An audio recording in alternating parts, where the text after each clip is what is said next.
लोग अच्छा होंगे। तो आज आप लोग को ना खेसारी का 2024 का सबसे नंबर 1 सॉन्ग के बारे में बताऊंगा। तो आप लोग देखिए और वीडियो अच्छा लगे तो चैनल को सब्सक्राइब कीजिएगा।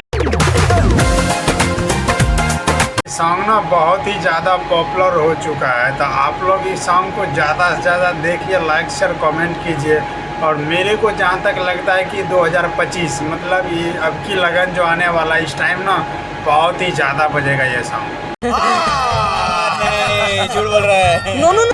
तो आप लोग इसी तरह सपोर्ट कीजिए अपने स्टार को, खेसारी लाल यादव को, और ज़्यादा से ज़्यादा लाइक शेयर कमेंट सब्सक्राइब कीजिए ताकि अच्छे अच्छे सॉन्ग आता रहे।